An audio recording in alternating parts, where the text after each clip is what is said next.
All right, thank you everyone for showing up, whether it's in person or via the webinar. This is a seminar we've put on. It's Voices for Carbon Neutrality in collaboration with Climate Blue and all of these great organizations you see up on the board. My name is Evan Gonzalez. I'm a delegate that went to the United Nations Climate Conference this past November, and I'm moderating today this discussion. So I want to get started. First, I want to talk about what the seminar is going to be looking like. It doesn't work. Cool. So first, we're going to start off by just talking about what the UNFCCC is, what exactly is the COP26, what function does it serve, what has come out of the previous COPs, how exactly do we take all these big international headlines and translate those into local priorities, whether it be the state government, the city government, the university. And then what can people with power actually do? We want to kind of bring this to a culminating call for action. And so I'll go ahead and get started by asking our first panel to introduce themselves. So I am Jessica Miller. I'm a second-year master's student at the School for Environment and Sustainability, specializing in behavior, education, and communication. Hi, can everyone hear me?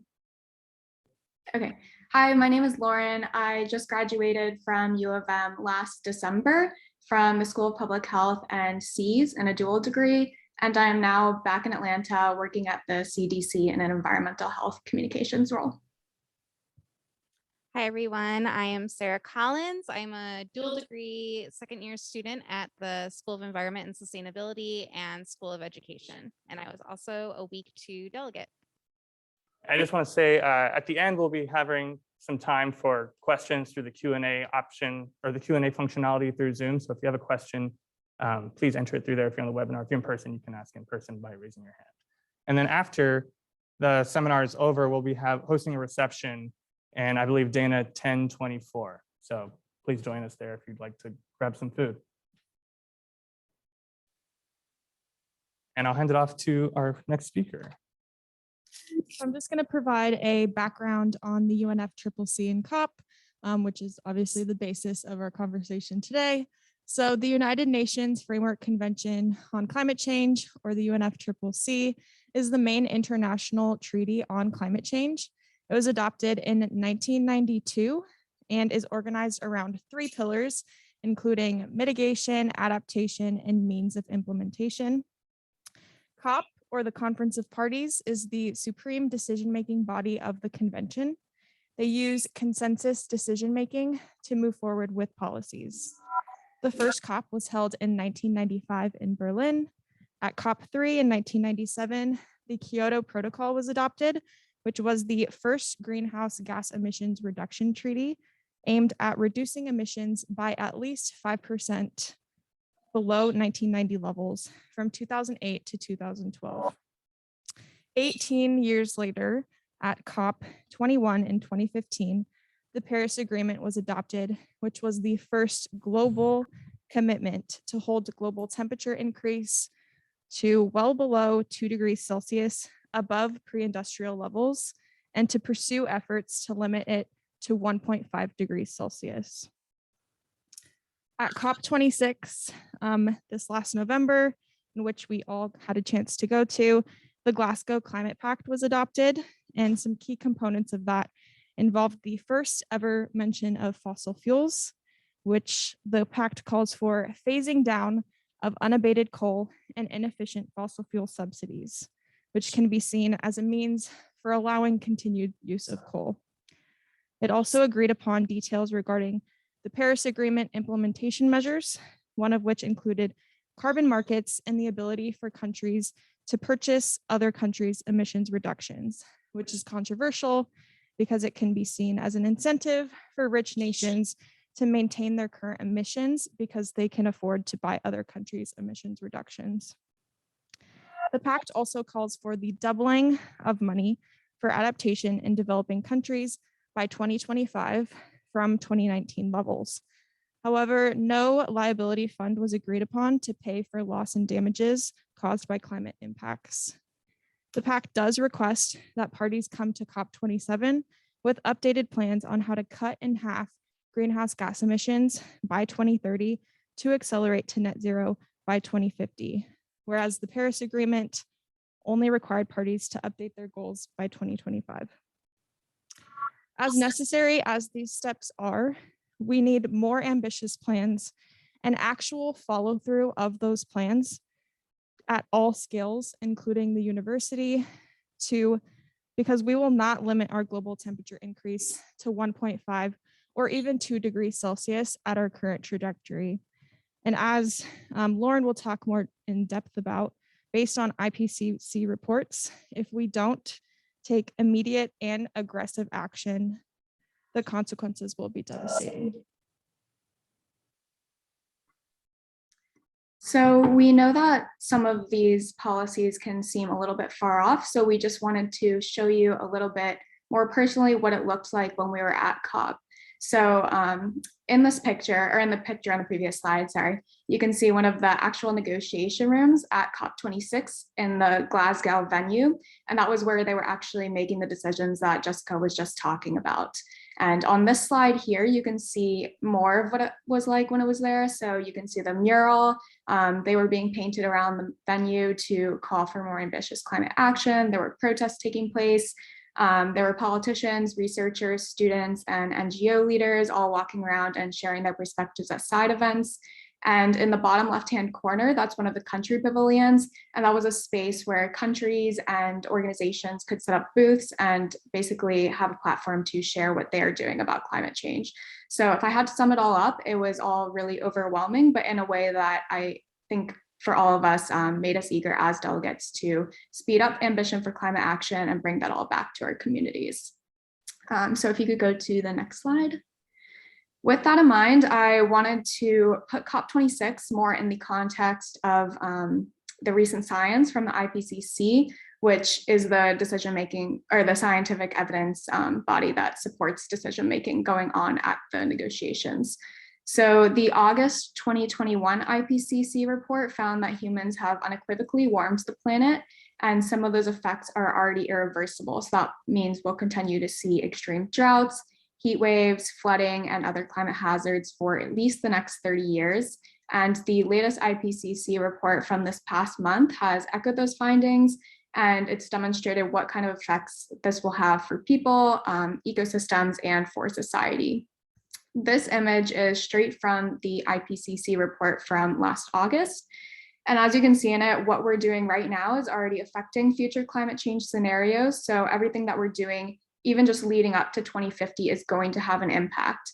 And we do still have an opportunity to change the path of climate change, and we can bring warming back under the 1.5 degree goal of the Paris Agreement, but that's only if we make rapid and widespread changes right now.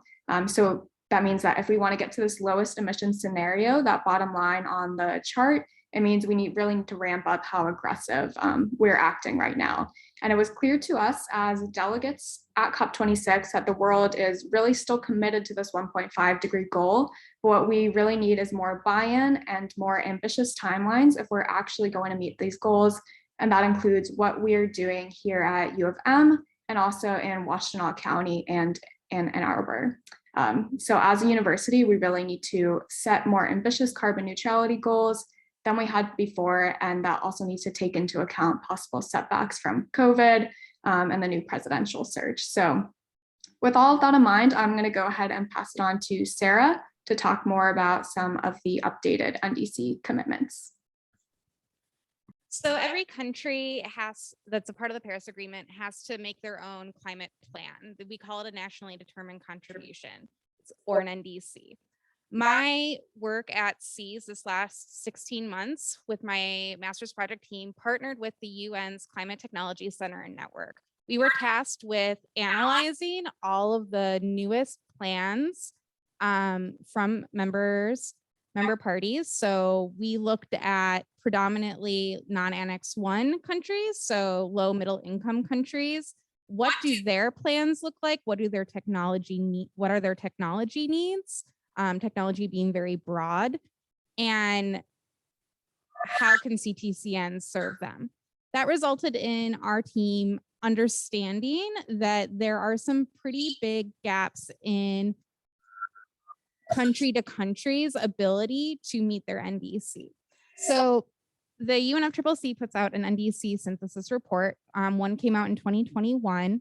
You can go to the next slide. And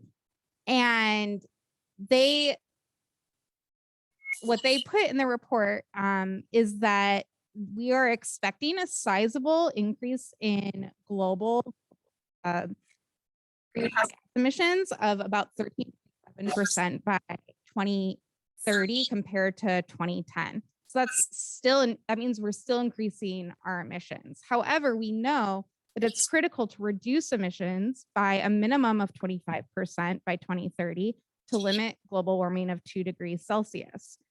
What we understand from a full picture of the NDCs and analyzing all of them is that we can limit emissions by 2030 to those goals if we fully implement all of the NDCs.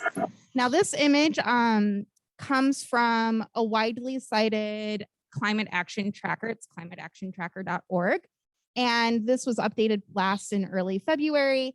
And they've been able to go through both non-Annex 1, so low middle income countries, and high income countries to analyze where are we at.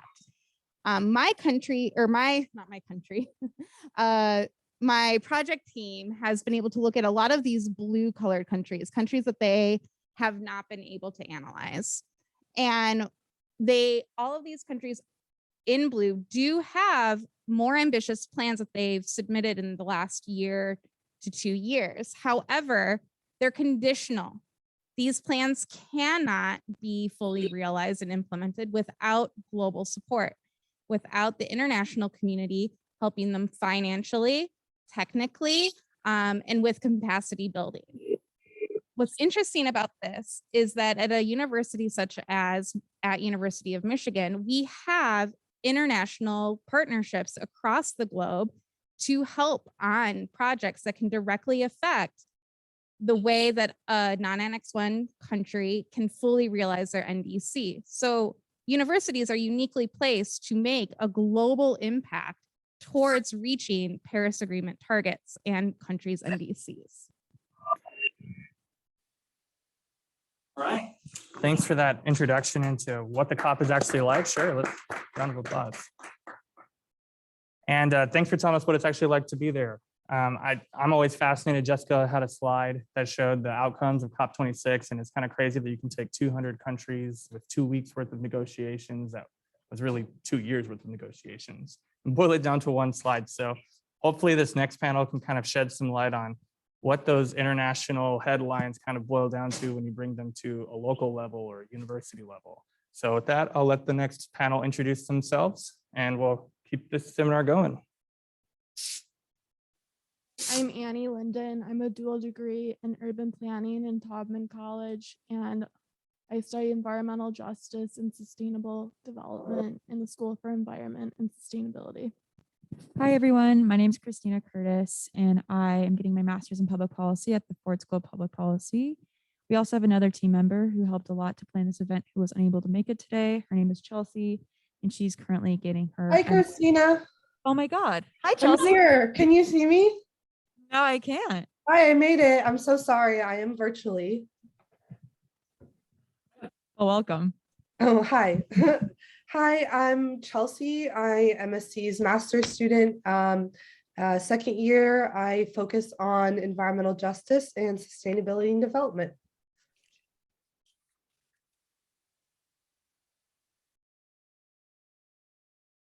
Okay, so I'm here to discuss a little bit about what the University of Michigan engages in regarding carbon neutrality. The university currently engages with the President's Commission on Carbon Neutrality, which has set a couple of goals of achieving net zero emissions from purchased power by 2025, eliminating direct on-campus greenhouse gas emissions by 2040, establishing goals by 2025 for a wide range of indirect emission sources, pursuing a net zero endowment, building a low carbon economy, and installing a university-wide culture of sustainability with justice as a core principle. And so here you can see on the slide the U of M greenhouse gas emissions calculations. This was taken from the President's Commission on Carbon Neutrality. The yellow lines are the scope 2 emissions, which is the purchase power by the university. This is, as seen here, has declined from the 2011 levels. Currently they reached in 2001, they reached the 2006 levels of emissions. And then the blue line is the scope 1 emissions, or the building usage emissions. This has stayed steadily around the same regarding the university. And then, sorry, and then here on the red and pink lines is the net emissions, and then projected net emissions. And then it's projected to be net zero by 2040. And so, sorry, you can go to the next slide. So the university has taken the President's Commission on Carbon Neutrality and aligned that with the Intergovernmental Panel on Climate Change Guidance. We saw this a lot of other countries at COP26 aligning with these guidance as well.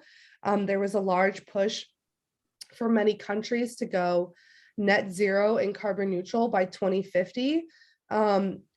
As a lot of us noticed while we were observers at COP26, that this wasn't necessarily something, how they were going to go carbon neutral or net zero wasn't necessarily explicitly laid out or shown. And so a lot of the IPCC guidance recommends net zero with different levels, 2025, 2040, and 2050. So right now, U of M is on pace to reduce their purchase power and their campus greenhouse gas emissions by 50% by 2050, which here on the slide exceeds the IPCC guidance to reduce 45% by 2030. And then the U of M is committed to eliminate 100% of their reduced purchase power in campus greenhouse gases by 2040. I was just informed that the university last year, a wind farm came onto power in 2021. And so they are almost at completely 100% purchasing from renewables. They are on track to purchase 100% of renewables by 2025. You know, being net zero and carbon neutral is something that we heard a lot of at COP, something that's increasingly encouraged in different sectors, such as the technology, transportation, and different industrial sectors. And so you can go to the next slide. Oh, sorry. I guess you can just go back to the other slide. So the university, what's currently on set, so they are collecting data and information on indirect emissions, which is technically scope 3, which is things related to the supply chain of different materials that we have at the university, such as food, books, pens, other materials. So it's currently in the data gathering stage. There's also different carbon neutrality acceleration programs that the university is engaging in, where faculty and staff and students can apply to further their research. There's also a large green bond effort that's focused on decreasing building emissions. And then there is a online on North Campus, a geo exchange, which uses energy exchanging, traveling through pipes in water grounds, underground. So this has been implemented in a couple of buildings at North Campus. And the university has started a team that will look at climate justice and sustainability as a core principle on the campus, and that's still in the planning phases.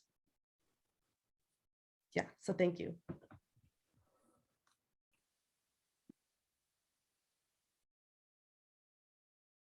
I'm going to be talking about COP in terms of on the city level.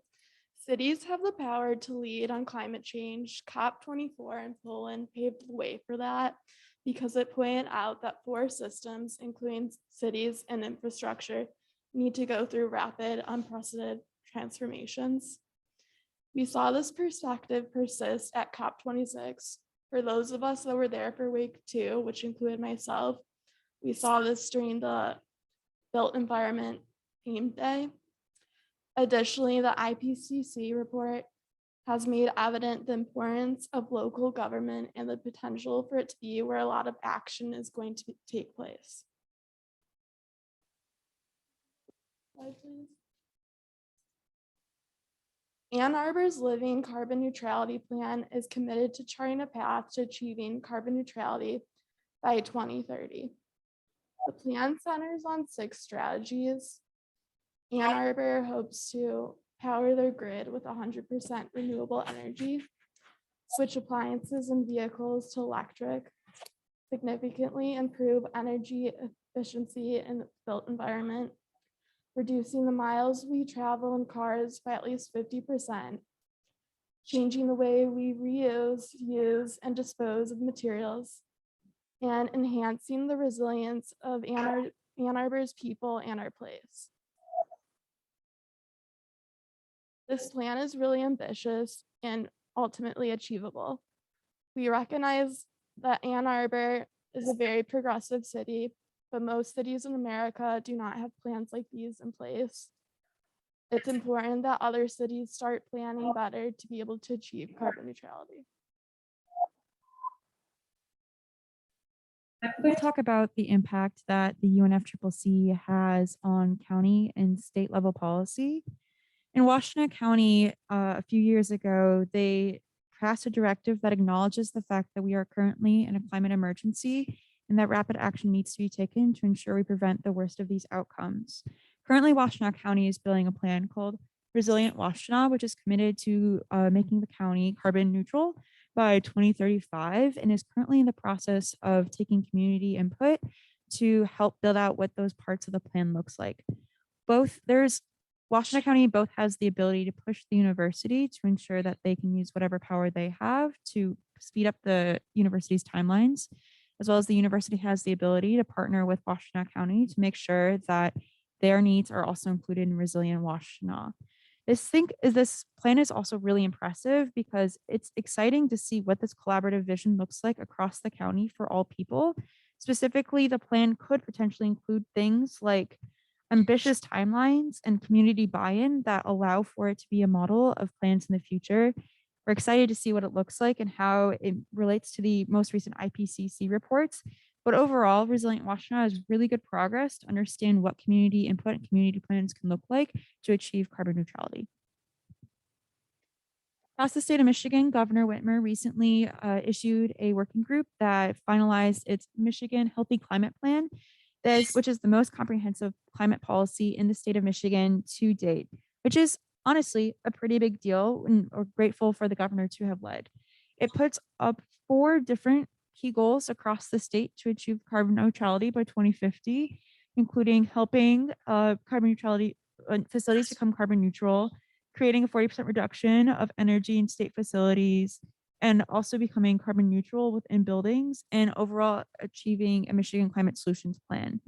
While this plan is an incredibly big deal for the state, there are numerous gaps and barriers that both the public need to be involved in, that the state needs to take into consideration to best allow the state to align its policy goals to the UNFCCC goals. These include things like a gap in the report, which is that it heavily focuses on things like resiliency and mitigation and fails to address issues and adaptation in cities that are flooding, where water level rises are increasing, where crop yields are decreasing and understanding how the state of Michigan is already experiencing some of the impacts of climate change and what is necessary to ensure that local economies can continue to stay sustainable. Additionally, there is a gap of goals such as the state assuming that 45% or that 45% of people in the state will be recycling by 2030, which ignores the fact that there are numerous education barriers as well as access barriers in parts of rural northern Michigan that are necessary to be addressed to even achieve these targets in the first place. There's quite a few barriers that exist to this. The Michigan's plan has a long timeline, including goals that are going to be met by 2050, as well as like a pretty uncertain political environment come the state legislature, the 2022 gubernatorial election, and the fact that a lot of this report relies on work of future working groups to ensure and figure out how future policy can be implemented. Overcoming these obstacles and gaps is absolutely possible, but is key to ensure that Michigan can maintain status or can create status as a climate leader and protect our resources, our abundant, dare I say, resources. In fact, COP26 showed that states, municipalities, cities, counties, and indigenous tribes have some of the most power when it comes to influencing climate policy. The US Pavilion made it very clear that we are all in to create a public and private partnership to allow these local scaled governments to create some of the most wide sweeping change when it comes to climate policy. We could see Governor Whitmer in Washington County up along other mayors and other governors and other tribal leaders who have pledged to ensure that they are becoming climate leaders and going carbon neutral. And Michigan, I mean, ultimately deserves to be a climate leader. We have to protect our resources, address environmental justice issues in cities like Detroit, Flint, and Benton Harbor, and fill gaps in current climate and environmental policies to ensure that we can ultimately protect what we have and what we can share. This formalized commitment combined with action and more targeted policy goals not only allows these areas to align to the UNFCCC, but also make sure that Michigan sets itself up to be a resource in the future climate movement. Excellent, thank you. All right, it looks like we've got some questions in the queue already. I just want to remind people that if you're online, you can submit questions through the Q&A function through Zoom at the bottom of the Zoom. All right, so we learned a little bit about how our local government and the university are trying to address these goals that are set internationally. But we know that if all of these plans were sufficient or they were actually working, then we wouldn't need to send delegations every year, right? Or we wouldn't, if the timelines were aggressive enough, like we're asking for, we wouldn't be having a discussion like this and a call to action. So hopefully our third group can kind of bring us to that call to action. What can people like you and I do? How can we use our voices, and what do we actually need our politicians or our university leaders to actually do here? So with that, I'll let the third group go ahead and introduce themselves. Hi there, my name is Natasha Dutchich. I'm a third-year PhD candidate in the Climate and Space Sciences and Engineering Department. Hi, everyone. My name is Emily Johnson. I'm a second-year master's student in the School for Environment and Sustainability, and I'm focusing on environmental policy and planning. Hello, I am Mohammed Abdullah. I'm a PhD in mechanical engineering and also a master's candidate at School of Environment and Sustainability in the Sustainable System track. Excellent. So we have some guiding. This is a less of a presentation, more of a discussion, this panel. So I wanted to start by calling attention to the role that youth plays at the COP. I know that on the outside, we saw huge protests, thousands, tens of thousands of young people complaining, or not complaining, or asserting that their voices are not heard, right? On the other hand, we had people inside, like us, the delegation, youth, representing university, observing, but maybe we didn't have that much say in the actual negotiations. So I'm wondering if maybe Natasha can address what the role that advocacy plays and how it relates here to us at the university. Yeah, thanks, Evan, for that question. We are seeing the climate action burden falling on youth activists, and it is exhausting. It's exhausting having to constantly be involved in helping lead protest movements, writing to legislation, and it's all falling on the shoulders of youth. And we're still fighting, even though it's exhausting and we're tired, we're still fighting. because those in positions of authority are not stepping up and doing their job in regards to climate action. Youth activists were given a last-minute platform at the second week of COP, and we saw that in what was called the People's Plenary.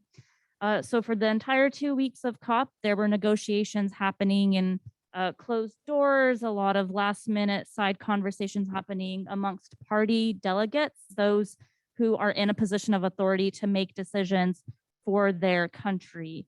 However, youth activists, as Evan mentioned, were seen, leading protests on the outside of COP with posters and banners and movements. However, their voices weren't heard until there was a last-minute effort to give them some sort of platform on the very last day of the climate conference. And this happened after most of the major decisions at COP were already made. And so young people's voices, they aren't being incorporated into policy level. And it's similar to what's happening here as the student body at the University of Michigan. Most, if not all, of the change that we have seen at the university has come from student org initiatives as well as student level activism. The university, especially those in the position of authority, need to take accountability and they need to start taking action immediately, especially in regards to climate change. Students, yes, we have a lot of power, we have a lot of influence, but students are not in position of authority, and we won't be in those positions of authority for quite some time. Our voices are not at the decision-making table, and we aren't calling the final shots. So it's time that people in authority step up and be leaders and best here at the University of Michigan. Great, thanks. You got some support in the chat too. Your friends are cheering you on.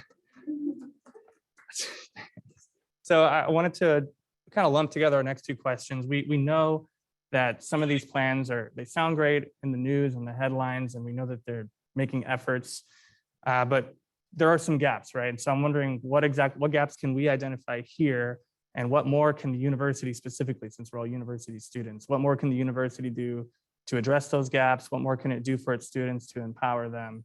And maybe Emily can take this one. Great, thank you for that question, Evan. Broadly, the biggest gap that we see is just a general lack of transparency in the university's climate action efforts. The PCCN plan is a great start, as are the plans presented by the city of Ann Arbor and Washtenaw County. I don't want to discount the fact that there's a lot of great work already in progress. The details are there. The timeline is in line with timelines set forth with the IPCC report. However, it's important to underscore that implementation of these goals is much more difficult than simply stating them. Considering it took about 2 years for the university to decide on its specific carbon neutrality goals, we unfortunately see a reality where there is ample potential for implementation efforts to go awry. So to ensure that the implementation of carbon neutrality goals are not derailed, we believe that as members of the university community, we should have access to a platform that both holds the university accountable and provides transparency. As a result, we propose the creation of a dashboard that both identifies actions of highest priority and tracks progress on climate mitigation efforts. As a community, it's important that we understand who is accountable for what actions with regard to carbon neutrality goals stated. Historically, as Natasha mentioned, the student body and broader university community has played a large role in pushing the university to do better. So while the upper administration has made a promising commitment to achieve carbon neutrality here at the university, we understand that bureaucratic processes can slow down progress, and thus we think it is important for students and the university community to have the ability to act as an external accountability mechanism for the upper administration. And I want to clarify that our goal with this suggestion is not to tell the university what to do. Rather, our hope is that this dashboard can be an instrument to help the university follow through on the climate goals that it itself has specified, especially doing so in a timely manner. As the beginnings of this presentation highlighted, we don't have time with climate change. And additionally, I will add one more gap that we have seen is a lack of funding and broader support for students who are engaging in such climate action efforts. We know that student engagement in professional events is crucial for furthering the learning of the university community on issues related to climate change. And so we think it's very important that departments continue and provide additional support for students to attend such events. And so with that, I'll pass it on to Abdullah, who will give us a broad summary of the calls to action that we've laid out throughout this webinar. Thank you, Emily, Natasha, and Evan. So you might have already heard a lot about the urgency in the IPCC report. We heard about the climate emergency, the resilience of Washington, not the Washington, sorry, the Washtenaw County. But what we see that university announced the expansion of the central power plant capacity, as we were discussing with Evan, 15 megawatts of combustion turbine. We do not see any urgency realized over here. So that's our first demand, that we need university officials and administration and the executives to be more aggressive in their plans related to climate actions, and also show their progress and commitments in a dashboard, as Emily was talking about. And it's not about to tell them, it's about to like follow through what they have been planning and follow through what they have actually been doing. It's just now not about just the plans and the commitments. It needs to be about the following them too. And secondly, again, we do realize the pledges, the plans, the commitments that university executives have made so far. We really appreciate that. But how do we see that? Where are we at right now? How do we see the people who are held accountable for these plans are doing what they needed to do right now? So the dashboard, the concept of the dashboard that we were talking about is basically to see for the public, to see like where we are right now, where are we going to, and are we actually going to do to achieve the plans or the commitment that we have made or not? Who are the people who are responsible for what steps that they need to be taken about? And this is the basically all about the transparency we are talking about over here in the publicly accessible dashboard, so that everyone should know who are the executives who are responsible for what demands that they are asked to do, and the plans that they have already pledged to, and the commitments that they have set for themselves. And the third one, you might have already heard about it, that in 2021, there was a recommendation in the PCCN report for the university to create an executive position to expedite the efforts related to the carbon neutrality. And we are right now at the end of the March 2022. It's been 1 year and we still do not see any progress. And just like before we mentioned, we do not know who to ask this question. Why do not have that position? It's been 1 year. There has been no progress, or if there has been, we do not know. How do we know? This is the transparency that we are demanding about, because without the transparency, without the accountability, we probably won't go there. And then we'll just simply keep talking about it, about the demand, keep demanding about the transparency, keep demanding about the expedition, and everyone would keep doing that. But again, it's a cyclic process. So we demand that transparency and the expedition of the urgency. And lastly, as Emily has already mentioned about the increase in the demand, we do need that. All the youth activists, particularly the students who are leading the efforts at the university and through the university's platform at a global level, we do need some support from you. We do need this recognition, and in terms of funding as well. So we are asking to increase in the support and the funding for the students so that they are able to engage in climate action related activities and conferences and all the events. And particularly the school deans, they need to step forward and play their role in this. Be the voices and the ears of the students and the youth activists, and empower them and offer them the support that they need. That's all. Thank you. Great. Let's thank all of our panelists from today. All right, so we have plenty of time for questions, and then I believe there's a reception in 1024 just to the right if you're facing the screen. So yeah, let's get all the panelists up here. I'll try to alternate between online questions and in-person questions, but if someone has an in-person question, we can start with that. But if not, then we have plenty in the queue. All right, let's go to the queue. So this one comes from Samantha Schrodel. It looks like it was asked, I think, during Chelsea's part of the presentation. It says, this reduction in emissions only has to do with purchasing, correct? What actions are we doing to actually change our campus and campus culture instead of quick fixes that are relatively easy to do economically? Yeah, hi. So that is correct. So the scope 2 emissions that I'd shown in the graph, the yellow, that's what had been reduced, those emissions, the purchase power, because the university has been purchasing renewable electricity, and they're hoping to go to 100% by 2025. They're almost there. I'm sure there are people in VCN who have more of an informed answer to this as well, so I can let them take over too. I think specifically on campus, I went over mostly what's been going on. There is a group that has been started at the university through the PCCN for campus culture and climate justice and sustainability. That's in the beginning stages. But specifically for actions on campus, I can only speak to what's displayed online on the PCCN website and in the report, and then shown also here in this graph.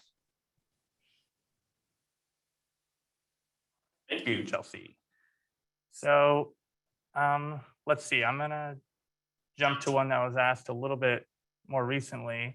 It says, I'm curious about large institutions and their opportunity to not only divest from fossil fuels, but actively invest those funds in local decarbonization solutions. UM, the county, the city endowments, and retirement funds investing in green bonds at the city/regional level to support decarbonization in frontline communities. Maybe a little less interest, but credit for carbon reduction. We need a lot of cheap money to move very quickly. It's a mouthful. Who wants to handle that question?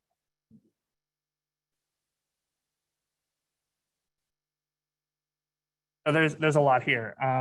They're curious about the opportunity that large institutions have to divest from fossil fuels.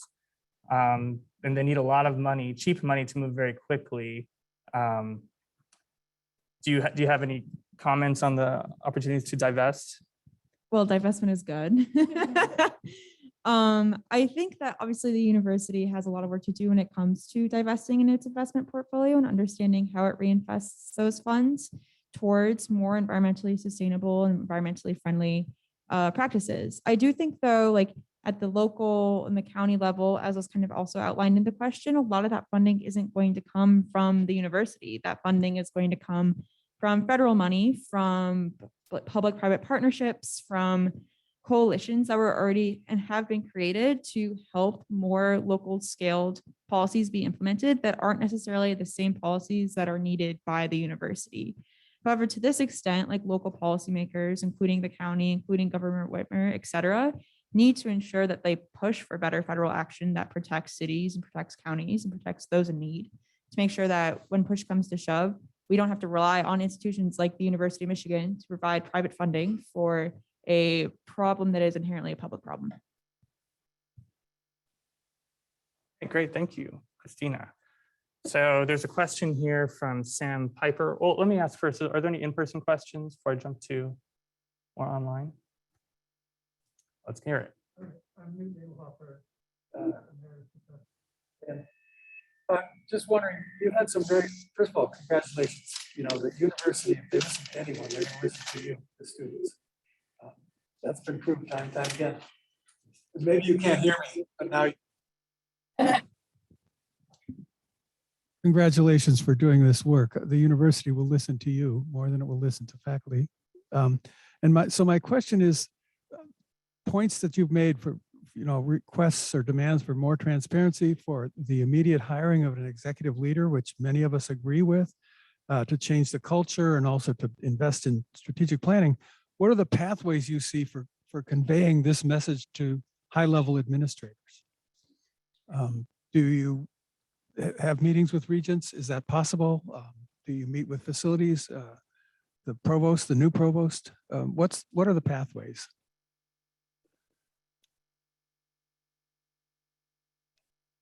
Thanks for that. I can try and tackle that question. I think it's kind of an all of the above approach.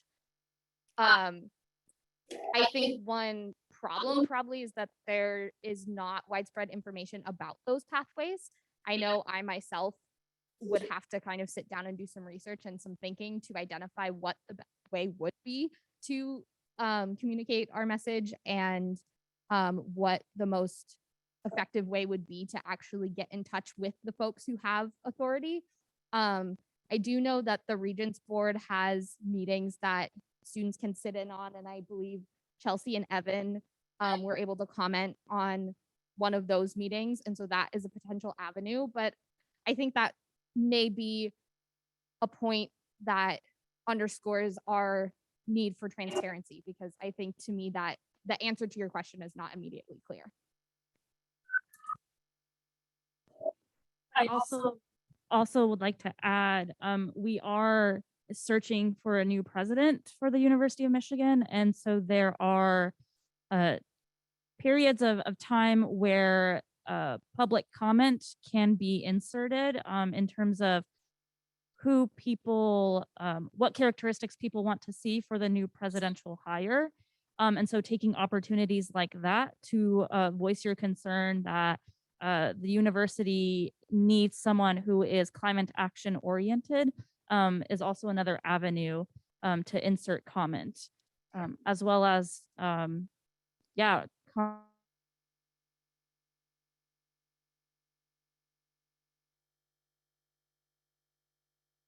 voices heard when there's a new hiring process. Those are additional pathways. Would you like to add?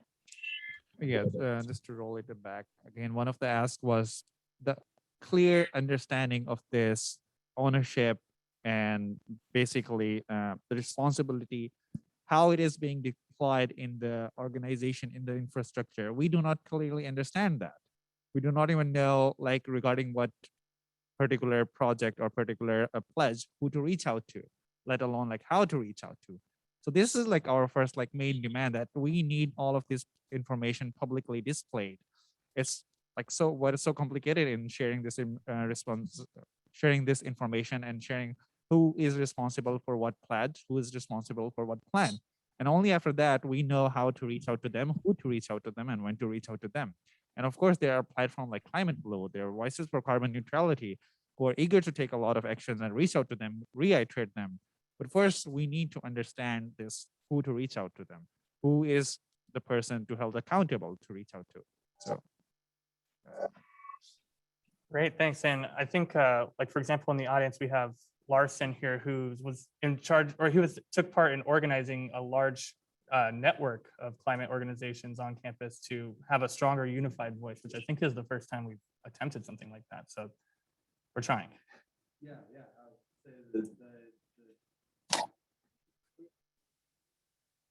The lack of mechanisms and conduits for students to interact with the process is very well felt, and the Student Sustainability Coalition is organizing the Student Carbon Neutrality Network to bring together organizations, coordinate, ideate, and really try and give that voice some more direction in this process, because it is keenly felt. Sorry to put you on the spot like that.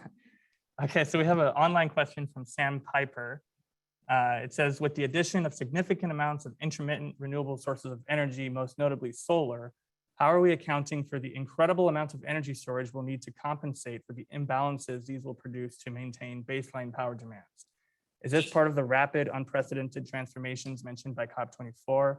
For reference, the last figures I saw concerning this from NREL said we'll need about 120 gigawatts of storage by 2050, which is 6 times our current capacity. So actually, unless anybody else here really wants to take this one, this is one I care a lot about. So I study nuclear engineering. I see there's a few of us in the audience here. So there's pretty general, there's not general consensus that 100% renewable is even possible with today's technology. Now, a lot of energy modeling experts are optimistic that it is possible. What we are generally pretty sure about, or we have high confidence that 60 to 70% renewable is possible with today's technology. That means without developing new types of energy storage that currently doesn't exist. So 60 to 70%, now that's not easy to get to, right? Like you still need to, and you probably heard about smart grid technology. So we have to, energy would be a lot more distributed around the country. It would be produced in largely the Southwest for solar, but you'd have smaller solar farms all around the country. We'd need a much more complex infrastructure to divert energy on a acre by acre capacity, on a minute by minute capacity, right? So that type of technology exists today, but it would cost trillions and trillions of dollars to implement. That's all fine if we can get the money, right? But the technology doesn't exist to store that energy in case there's a decade of prolonged low wind capacity, right? Or if solar electricity production goes down to roughly 30% of what it is in the summer and during the winter. So there's those things to do. Solar energy it's not produced in the nighttime, right? When the wind doesn't blow, there's no wind electricity. So what's interesting about that is that if we were to scale up to 60 to 70% solar and wind, there's enough nuclear energy online right now, already being built. You don't even have to construct new reactors that could offset this intermittent problem, right? So it's stable electricity that's produced more than 90% of the year. And we don't have to build any new reactors. So all we have to do is keep the existing reactors online. So that's my small pitch for let's keep existing reactors online. I know there's like a lot of controversy among climate experts about whether or not we should do that, but let's do it. Cool. So does anybody else have any questions in person before I go on to the online questions? So Evan, this is Ricky. I do also want to say there are a couple things going on in chat that we can pick up at the end as well. Okay, great. Yeah, I do see that now. Let's look through. So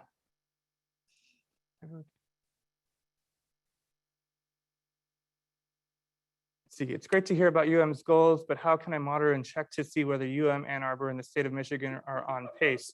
So maybe that was an older question, but I think we did address that with the panel. Maybe Emily can reiterate that. Yeah, thank you for that question. That beautifully highlights the point that we made in one of our calls to action, is that we want a mechanism for transparency to do just that, to check on whether the university is on pace with the goals that they've outlined and who we can contact if something appears to be not on pace. So I guess to completely clarify, that's our dashboard ask. But yes. Great. We're also looking at that information. So. Right, and I see some talk about, there's some information already on carbon neutrality on the Planet Blue website. There's a suggestion here that we might try to get an appointment with someone from the president or vice president's office.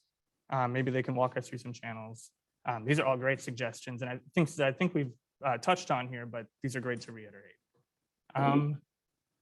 So I see another question from Natalie Baxter. It says med students are organizing a sustainability council with the director of facilities and CFO to start working towards the PCCN goals. Do similar teams exist across campus? We, the students, are hoping this will help to hold leadership accountable to make the necessary changes.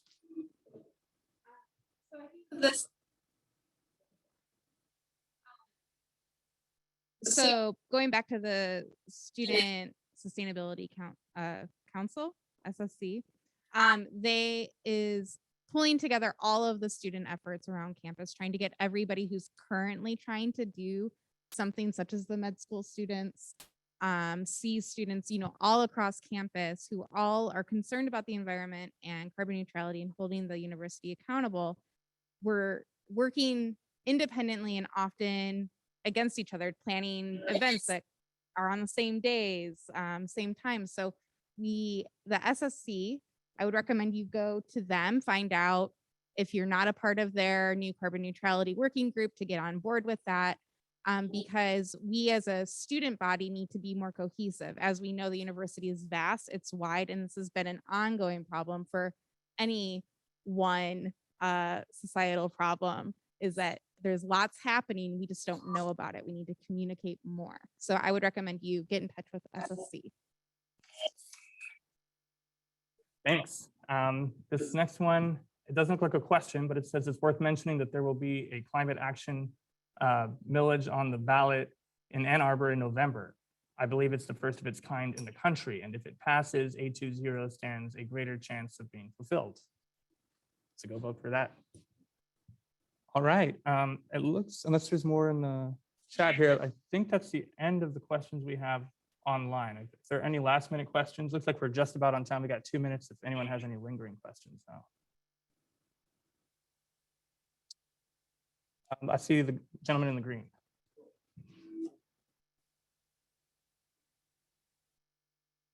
I really like the idea of the platform for accountability and transparency. Do you imagine that's something that would be made by like the executives and the higher ups, or made by students, or like who would make that and run that and do things with that? Well, I'm noticing in the chat that Planet Blue has already launched a dashboard this week. So my guess is that it would be housed either with Planet Blue or the PCCN office, and that you would want there to be maybe student interns or student involvement to keep it updated and running. Thanks. I think we had one more question here. Thank you.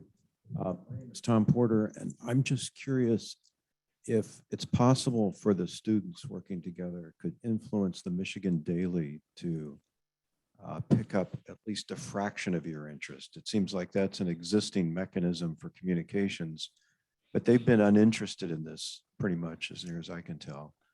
And it seemed like the collective push from the students might get them to put a dashboard into the paper and be a mechanism to do some of the things that you wanted to do for transparency and tracking. A great suggestion. A question from Jane. I will say that I don't know if she's watching, but there is a woman who is working for Michigan Daily covering this this webinar, this meeting. And so hopefully we can pitch it to her to include that suggestion in her article. We want to run a mic to Jane. Oh, So thank you for taking this on. And I want to test my understanding about something. So you took on the daunting task of kind of characterizing where the university is, Ann Arbor, the county, the state. And those are big stories to tell. And you've made a nice connection back to your experience at COP. And what I'm hearing as the common denominator, and this is what I would ask you to confirm and just maybe reiterate. It sounds like from COP all the way down to U of M, we've got some pretty good plans, right? We've got some pretty good alignment with the IPCC goals. And I think what I'm hearing from you is it's the sense of urgency, it's the timelines, it's the leadership, it's the accountability, it's the transparency, it's the means of engagement with the stakeholders, in this case, you. I felt a little uncomfortable because it felt like this was a very positive story that you told. And yet I know of all the tension that came out of COP26. And I know of the tension on campus. And so I want to take a moment to honor that tension and maybe ask you to sort of speak to that, because there is an urgency. And I'm so very respectful that it is your generation that is going to get caught out on this. And so I want to create that opening for you, because there's a real tension here to be honored.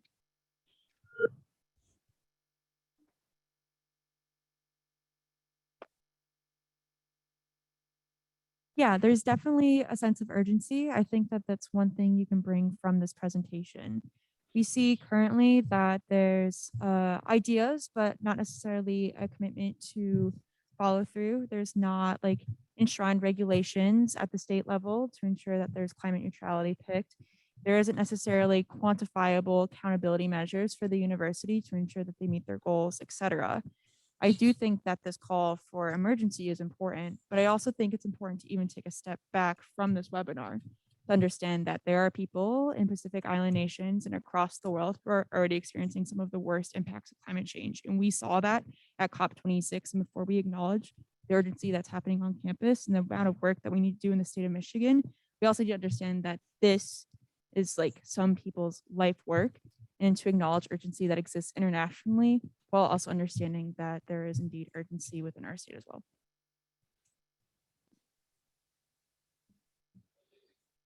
I just want to emphasize that point and also acknowledge that at least at the global level, and I think this trickles down all the way through to the university level, that there are very complicated dynamics at play. Different countries have had a very hard time coming to agreement through the Paris Accord, given that there's a lot of basic human rights needs that need to be fulfilled, such as clean access to water and energy infrastructure and whatnot, that unless we leapfrog over fossil fuel based industries and figure out a way globally to support that, like that's a difficulty, that's a barrier. And so I think there are a lot of competing interests at play on the table. And I think it's really important, to Christina's point, to make sure that environmental justice and vulnerable communities are really at the forefront of those efforts, because historically they're the ones who have been largely ignored, and they're the ones who are most vulnerable as well. And I think we can bring that through at the university level as well, in realizing that this is not only about carbon credits and business trading mechanisms, that this work has very real impact for people and for our communities. And reiterate your comment, question, and all of this, that we're already seeing the effects of the climate change globally. There are stats, there are reports saying that we are experiencing reduced agricultural growth. There are people at the risk of food scarcity. So certainly there is not only the question, but the statement that we need to understand that this is the matter. This is the time to actually take the action, to follow through what we have planned, and to hold. It's for everyone, like be the executives or the students and each individual member to hold themselves accountable publicly. So that's all I want to say. Thank you. Well, it looks like we're good on time. We went a little bit over, but that's totally fine. So I want to thank everyone for attending, whether you're in person or online. I want to remind everyone that there's some food to be had in the reception just next door. And let's get one more round of applause for everyone here.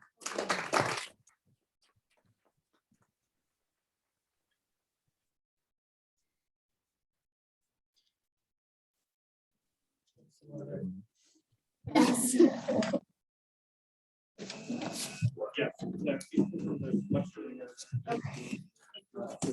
So we have food and drinks. Thanks, everyone. Bye.